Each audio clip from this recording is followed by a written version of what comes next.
It's Monday, May 13th. Here's what's coming up on the mayor's office. I got to do exactly what I do every other at-bat that I take. That's how you end up hitting home runs to right center and break up no-hitters when you're not worried about the no-hitter. You're not worried about the outcome. You're not worried about, if I don't get a hit here, we're going to get no hit. Who cares? Right. You're already at 8 2/3. Like, focus on the at-bat, hunt the fastball, slow the game down, get your breath, shoot the right center gap. And he did exactly that. And I'm in love with the good life. Can't give it up. Make it to the top. Keep climbing. I wanna live it up. The good life. I'm coming up. I'm coming up. The good life. Good life. Oh, good life. Good life.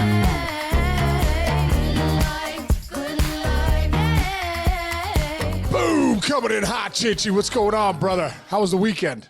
It was good. Hung out. Yeah. Got a lot done around the house. How's the Mother's Sit Day? by the pool? No, we didn't. I mean, I cleaned out back there. I'm still can't go in. It's still too cold. I mean, we got the heater, but Yeah.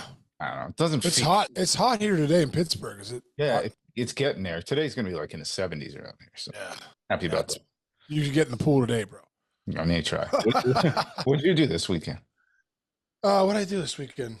It was our opening day for the Miracle League, the South that's great. Hills. I saw some great videos. Yeah, that was Saturday. That was awesome, man. It was just a cool day. Our girl Lisa Carlisle, who runs it up here, was dominating out there. So we had a great day. The kids were excited. The families were excited. It rained, but we got this new turf put on like a couple years ago. So like before, when we had the slick surface, dude, if it rained just a tad, it was almost scary. Like our kids would fall. It was like, now we got the new turf. Turf was incredible. So we got almost every game and we only missed one inning of all the games, and it rained a decent amount. So we were excited about that. So that was awesome. And then, little Mother's Day yesterday, went over with my sister Beth, hung out with Joan for a little bit, and, just kind of had some good laughs, and it was good, man. It was a good weekend. Yeah, it was a good weekend. So. Good weekend for the Skenes family, dude. Even though that was a crazy game after he left the game. But what'd you think of his debut, Pittsburgh guy? I thought it was great, dude. I thought he was a little nervous. You could tell he was pulling his heater a little bit. Grandal came out a couple of times, and after Grandal would come out to talk to him, he'd go back to the slider because it seemed like the four-seamer he just couldn't locate. But this guy's got great stuff, dude. Wow, electric stuff. I think his second start's going to be electric because – dude, there's a lot of nerves going on. This guy's a 21-year-old kid. So many expectations. I mean, an hour before when he went out to warm up, like an hour before the game, place gave him a standing ovation. Everyone, there's a lot of buzz here in Pittsburgh. People were fired up to see him pitch. So, yeah, I thought he did great, man. He had 7 punch outs, 4 1/3. I think he got up to 80 some pitches. Yeah. But he looked good, man. He has that one pitch he calls the splinker. It's so weird. It looks like a pickleball sinker. Yeah, dude. It literally comes in and it's almost got split rotation, but sinker action on it. Yeah. It's freaking nasty. So he's he's averaging 100 miles an hour fastball with that splinker. It's got a good changeup, got a curveball too, and a slider. Yeah, and dude, you mentioned this. I'll bring it up again when you were on McAfee the other day. Like his built, dude. It's not like. You see guys throwing 100 who don't weigh as much as some other guys. This guy, he wanted to be a fighter pilot.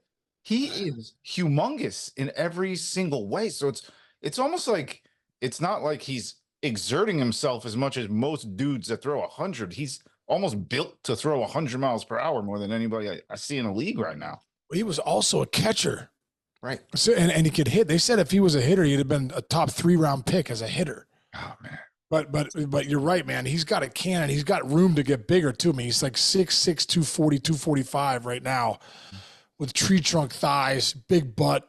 Just big arm, just a big dude. Yeah. So you have to think, dude, that's gonna translate, into him probably even throwing maybe a little harder. But I also think it's gonna give him some stamina too, being that big, being able to hold the force on your body. Yeah. I mean, it was cool. It's great to see for the game. Plus, he's in a celebrity relationship, which kind of it really adds on to the thing. It's an extra distraction, like you said. Not only is he doing it, but like the whole kind of world is watching him a little different than even when Strasburg came out. It's like He's already in the know. Everybody knew who he was. And to come out and pitch as well as he did, Right. get out of trouble in spots was Right. really impressive. It was almost more impressive than if he cruised for like 6 innings. You know, I agree, dude. And yeah, you're right. Livy Dunn, his girlfriend, who's a gymnast at LSU, they just won the national championship. I think she's the highest paid NIL person. Name, image, and likeness, NIL. They pay the athletes. I think she's one of, if not the high. I think she is the highest. yeah. So obviously, so they have that, like, maybe it's not at the level of obviously Kelsey and Taylor Swift, Right. but it's, Skenes Dunn is a big deal. Yeah, Skenes done. It's like a real estate agency. They'll be good. Hey, let's flip it over to the American League side, because this race in the AL Central is about as fun as it gets. And the second part about it, I'll tell you, I'll just give the stats quick. It's 25-16 for the Guardians, 24-16 for the Twins, 25-17 for the Royals. What makes this a little different this year to me is that usually it's all bundled up in the Centrals, but it's usually like everybody's 500 or just a little above or a little below. I think we have some really good teams in this division, don't you think? Oh, dude, I think there's some really good teams. And I also think the Kansas City Royals are real. You know what I mean? You're at a pretty good sample size here now of 42 games. Bobby Witt Jr. is a star. That lineup top to bottom, Vinny Pasquantino, man, this guy can hit. He gets on base, doesn't strike out. I think he has more strikeouts than walks. The lineup's been really good. Sal Perez is having like an MVP type year with the home runs that he's hitting. He's hitting the ball well. But that rotation, man, with Cole Reagan, with Singer, with Waka, with Seth Lugo, the way those guys are pitching, that bullpen's been really good. Yeah. So that's been an impressive team. You're waiting for them. Every time you see Kansas City, you're waiting for them to drop off, and they're not. They're right there. Cleveland's still doing their thing, playing great baseball, the best bullpen in the game. Doing it without Shane Bieber, which is incredible. Josh Naylor, Jose Ramirez, a lot of guys are doing well. Stephen Kwan's been out, but they're still winning. Minnesota went on that 12-game winning streak. They're doing it without Royce Lewis. Bucks has been banged up, but Kepler's having a great year. Ryan Jeffers, their catcher, is really, really, really doing well. Obviously, Pablo Lopez and Ryan and those guys in that rotation have been pitching pretty well too. So it's a great division. Those are 3 good teams too. Like, I think sometimes we're like, oh, the AL East, AL Central, it's up for grabs. Like, no, this is good. These are 3 good teams. Yeah, they are 3 good teams. Yeah, they can beat anybody. Yeah, the other thing I like about the Royals specifically is, like, you got Sal Perez there, man. He's a champ, and he's your catcher. It's like that Buster Posey effect when he was with the Giants back in the day. It's like you got Bobby Witt Jr. can look at Sal Perez and be like, this guy is suited up for decade, like over a decade now, is a superstar player. By the way, Sal Perez has 8 home runs. That's what I mean. Yeah, and dude, don't forget the Royals won it in 2015. That's 10 years ago. I know. Yeah, it's 10 years ago. So you're right. Sal's doing his thing, and dude, not only is he catching, when he doesn't catch, he plays first base or DH. He doesn't come out of the lineup. I know, that's crazy. So he's in there every night. I was at, I think they were at the Mets, and I was at the game, and I'm like, who's that first baseman over there? And I was like, wait, Sal Perez is playing first base? What a stud, man. That's so right. Cool he's doing it. Right. Also, too, dude, let's go to the AL East for a second, too, because the top 30 rankings in the league, Baltimore just became number 1 as the best team in the game. These guys are good, man, because you watch the Yankees. You and I obviously follow the Yankees a lot. They're 27-15. They're a half game out. That's how good the Orioles are and are playing. So Orioles are 26-13, Yankees are 27-15, and they're a half game back. Both playing really good baseball. I think they're going to match up really well, dude. And also, too, Luis Gil for the Yankees is the real deal, dude. He's got great stuff, man. So I think that was a good evaluation for the Yankees, Cash and Booney and those guys leaving spring training with him, because tell you what, we just keep saying, can that rotation hold down the fort until Cole gets back? And they're doing it, man. They are doing it. He's pitching. He's put the last few starts of his has been putting up Garrett Cole numbers. Yeah. In that spot. in rotation. I mean, we said it before the season, like how long can they hang in there before Cole gets back? Now look at them. Imagine if they can hang tight within a game or two of the division, and now it's like trading for the best pitcher in baseball. Exactly. Once he comes back, which is I got one other question for you. I didn't bring this up earlier, but I actually went and looked because if you look, there are a couple top heavy divisions. At the moment, the Yankees and Orioles in the East, Braves and Phillies in the East and in National League. So I'm like looking, I'm like, wow, there's teams that are 7 or 8 games back already. Then I went to the wild card standings. I know it's early, but I just look, and you look at it with the 3 wild cards case, you can be 500 for a while until somebody gets hot, and you can hang in there. Even if you're in a division where maybe you're in a division with the Yankees or the Dodgers or the big time teams. So I'm pretty impressed, but I like the way the wild card looks right now because there's a lot of teams that you really are rooting for who can't really get it together yet. They might be in a huge hole in their division that they're not going to be able to climb out of because the teams at the top are great, but you can still make the playoffs and still be competitive, and it's going to stretch out the season. You know, Well, that's what's great about the 3 wild card system. You know, the fact that like the Mets, the Mets are 1 game back, 19-20, but they're 1 game back of the wild card. The Nationals 1 game back, Diamondbacks 2, Giants 2.5, Pirates are 3. So like you look at these teams, you're like, oh man, these teams are scuffling. But you got the wild card system.